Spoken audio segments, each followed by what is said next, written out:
Okay, let's unpack this. I want you to run a scenario in your head. Imagine you wake up, you grab your coffee, you check the news, and you see a headline that basically says, your country's economy is about to stop.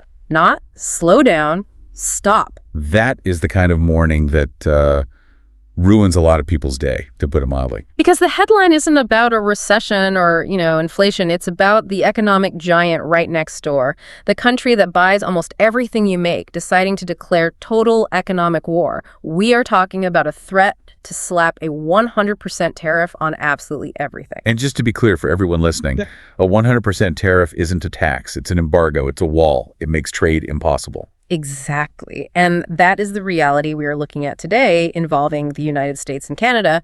But here's where it gets really interesting. If you look at the source material we've got, this isn't just a story about trade numbers or supply chains. This is a massive psychological drama. It really is. Yeah. I mean, it reads less like an economics textbook and more like a psychological thriller.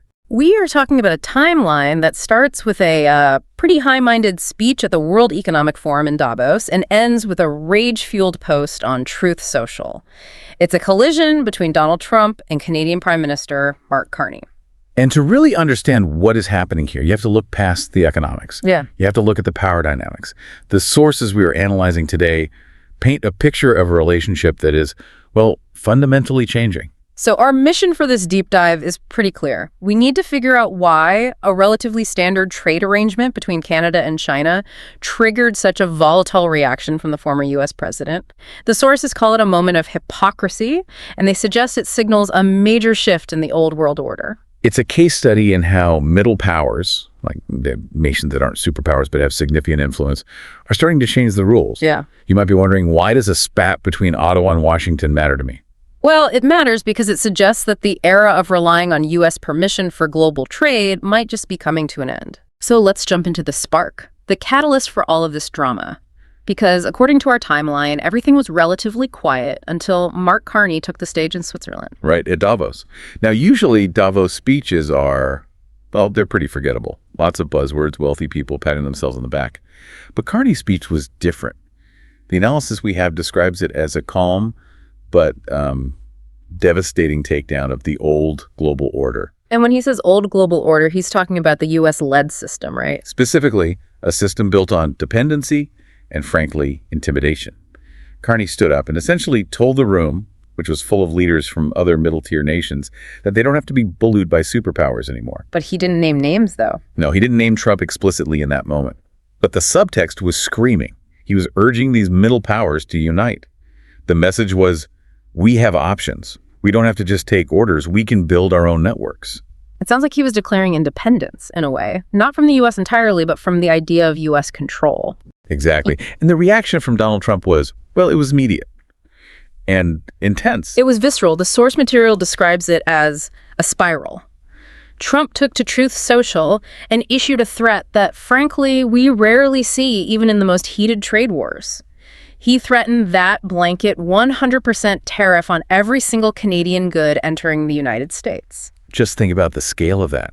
Canada is the largest trading partner of the United States. We aren't talking about a niche market here. We were talking about oil, lumber, steel, cars, food, everything. And the justification. I mean, why drop the nuclear bomb of trade policy? Well, this is where we get into the China part of it all. Trump claimed that Canada was becoming a drop-off port for Chinese goods. Right, and the language he used was wild. He said if Canada moves forward with its cooperation with China, China will eat Canada alive. Eat Canada alive, completely devour. The analysis points out that this isn't the language of trade policy. Yeah. You don't find phrases like devour in a World Trade Organization filing.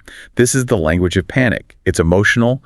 It almost sounds like a protection racket. Nice economy you have there. Shame if someone were to eat it. It is not far off. The framing was that Canada is betraying the U.S. The accusation is that by working with China, Canada is selling out its oldest friend.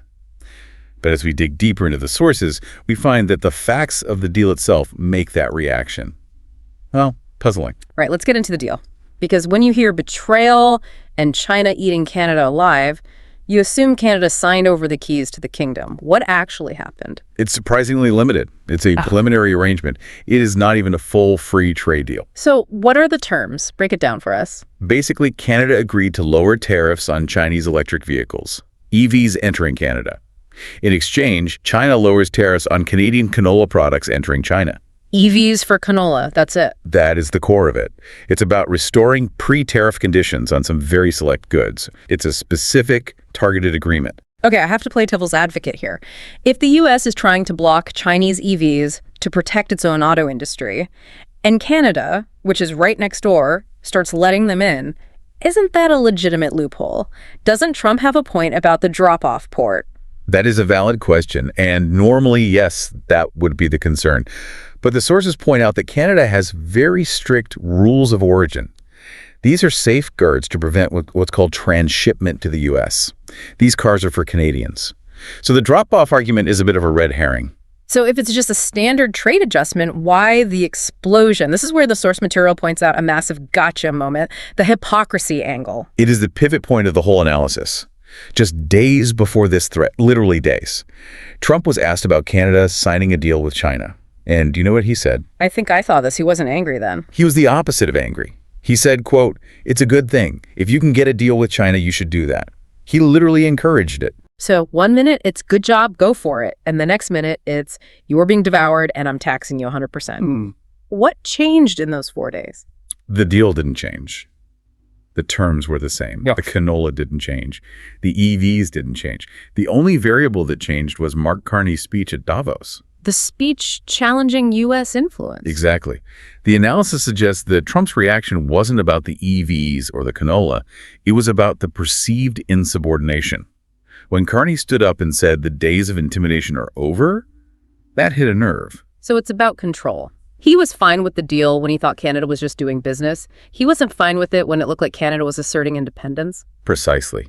And to make the hypocrisy even starker, the expert commentary points out that the U.S. also recently signed a deal with China to lower tariffs for American exports. So the U.S. can cut deals with China to help their farmers, but if Canada does it, it's a betrayal. That is the inconsistency. It makes the accusation that Canada is selling out factually difficult to support when the U.S. is doing the exact same thing to manage its own economy. It suggests the rules apply to everyone else, but not to the superpower. This feels like it's less about economics and more about, well, feelings, ego. It is absolutely psychological. And the sources highlight a specific insult Trump threw at Carney that really underscores this. Oh, right. He called him Governor Carney. Governor Carney. Now, just to set the context, Carney used to be the governor of the Bank of Canada and the Bank of England, a very prestigious role. But he's the prime minister now. So why use the old title? The source argues this wasn't a slip of the tongue and it wasn't a joke. It was a tactic, a way to belittle someone he can't counter intellectually. The analysis suggests that when a leader stops debating the actual policy, the numbers, the trade impacts, and starts attacking titles or using nicknames, it's a sign they have no answer. It's like when you're losing an argument, so you correct someone's grammar, or like in a meeting calling the CEO kid. Exactly. It is a status game. It is an attempt to diminish the opponent because you can't defeat their argument on the merits. He's trying to say, I am the president, you are just a bank manager. There was another analogy in the source that I loved. One analyst described Trump in this moment as a metal plate in a microwave. Yes, it is a vivid image. Just snapping, lighting up, firing in all directions. It paints a picture of someone who is just haywire. It implies a total loss of control. And I think we need to understand the root of that anger. Why is he sparking like that? Historically, the playbook for Canada has been very simple. Take the hit, stay dependent on the U.S., and don't rock the boat. Right, the whole little brother dynamic. You complain a bit, but you do what you're told. Exactly. But now, Canada isn't just trading goods with China. The source mentions something critical here that we shouldn't gloss over. Canada is positioning itself to build Chinese technology inside Canada. Oh, that's interesting. So not just importing cars, but building the tech there. Correct. We are talking about battery plants, EV manufacturing. And that brings competition right to the American automaker's doorstep. If Canada becomes a hub for this technology, it changes the leverage. That makes sense. If Canada's just a customer, you can bully them. If Canada becomes a competitor, that's a problem. And Trump is spiraling, according to these analysts, Yeah. because a country he thought he controlled has just stopped listening. He wanted Canadian industry dependent on the U.S. supply chain. Instead, Canada is diversifying. So the threat of the tariffs is basically a leash. She's trying to yank the leash. Yes, but the dog has already jumped the fence. So how did Carney respond to this? I mean, put yourself in his shoes. You get threatened with economic annihilation. Do you panic? Do you hold a press conference screaming back? No. And that is what is so fascinating about the response. Carney didn't hold a press conference. He didn't shout. He didn't fly to Washington to, kiss the ring. He released a video. A video? A strategic video, released just hours after the threat. And the message wasn't about Trump at all. It was about Canada. The Buy Canadian policy. Right. The strategy outlined in the response was pure self-reliance. The core message was, we can't control what other nations do. We can be our own best customer. Which is a pretty classy way of saying, we aren't going to let you boss us around. It puts the agency back in Canada's hands. And the specifics were very focused, investing in Canadian workers, using Canadian steel, aluminum, and lumber. It wasn't just vague slogans, though. The source mentioned some massive projects. Yes, building millions of homes, major infrastructure projects, and significantly new military hardware to protect sovereignty. That military piece feels important. Usually trade wars stay in the lane of corn for cars. Why bring up military hardware in response to a tariff threat? It's a signal of sovereignty. It's saying we are a real country, capable of defending ourselves and building our own tools. It reinforces that middle power thesis. We aren't just a vassal state. We are a sovereign nation that can stand on its own 2 feet. That feels like a big tone shift. Unlike previous administrations that might have backtracked, Carney's message was about resilience. It validated the wisdom of the China deal in the first place. And this brings us to a concept the sources call ballast. Ballast, like on a ship. Exactly. Think of a ship in rough waters. If all your weight is on one side, if virtually 100% of your economy depends on the U.S., you kip over the moment the U.S. moves. You are vulnerable. You have to take whatever deal they give you. But if you have weight on the other side... Precisely. By diversifying, by having other options like the China deal, Canada gains leverage. It stabilizes the ship. The Buy Canadian response essentially says, we have internal strength and we have external options. We don't need to panic. It's like diversifying your investment portfolio. If one stock crashes, or in this case, threatens 100% tariff, you don't lose everything. And the source makes a strong point that threats only really work when there's nowhere else to turn. Trump's anxiety, as described in the video, comes from the realization that his threats are losing their potency because the target isn't trapped anymore. It's the walk-away power in a negotiation. Canada is signaling it can walk away. Or at least that it can survive without total submission. So let's zoom out a bit here. We've got the threat, the hypocrisy, the psychological meltdown, and then this very resilient response. What is the big takeaway? If we look at the big picture, the source is suggesting that Trump's attempt to reassert control actually had the opposite effect. It exposed his anxiety. He tried to look strong, but the analysis claims it looked like panic, not strength. And Canada refused to blink. They refused to blink. They opted for a multilateral path. They are saying, we will trade with China, we will build our own industry, and we will not submit to intimidation. It feels like a real turning point. It absolutely represents a potential end to the era where U.S. allies have to ask for permission to thrive. For the listener, this is the key takeaway.